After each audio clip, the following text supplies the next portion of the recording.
Une chose très importante à comprendre par rapport au destin, que Allah nous dit dans Surat Al-Baqarah, Bismillah ar-Rahman ar-Rahim, وَعَسَىٰ أَن تَكْرَهُوا شَيْئًا وَهُوَ خَيْرٌ لَكُمْ وَعَسَىٰ أَن تُحِبُّوا شَيْئًا وَهُوَ شَرٌّ لَكُمْ وَاللَّهُ يَعْلَمُ وَأَنْتُمْ لَا تَعْلَمُونَ. Il se peut que vous ayez de l'aversion pour une chose alors qu'elle vous est un bien.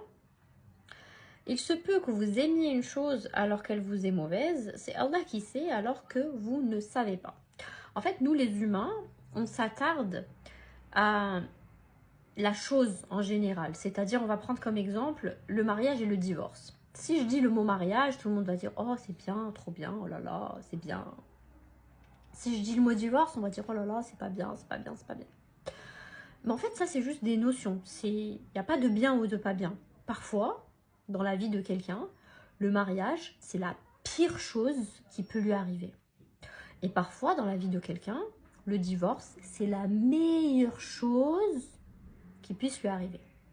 Et donc, nous, on s'attarde trop aux notions, aux mots, aux concepts, alors qu'on oublie que derrière ça, Allah sait et nous, on ne sait pas. Derrière ça, Allah, il a entendu les conversations que nous, on n'a pas entendues. Allah connaît le passé, le futur, le présent, que nous, on ne connaît rien. Allah a toutes les versions de toutes les histoires, alors que nous, on a une infime partie.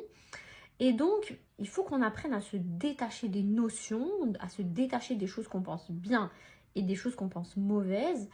Et ne pas oublier que Allah sait et nous, on ne sait pas. C'est-à-dire dans le sens où, lui, il connaît le passé, il connaît le futur. Il sait exactement ce qui se serait passé si. Il sait exactement ce qui se serait passé si. Alors que nous, on s'arrête exactement à ce qu'on voit là. On ne voit même pas, à, je sais pas, à 180 degrés, même pas Waqil. Donc vraiment, n'oublions pas que Allah sait, nous on ne sait pas. Et il y a une histoire qui peut aussi vraiment nous aider par rapport à ça. C'est l'histoire de Sayyidina Moussa avec le Khidr. Dans Surat Al-Kahf, je vous laisse la lire.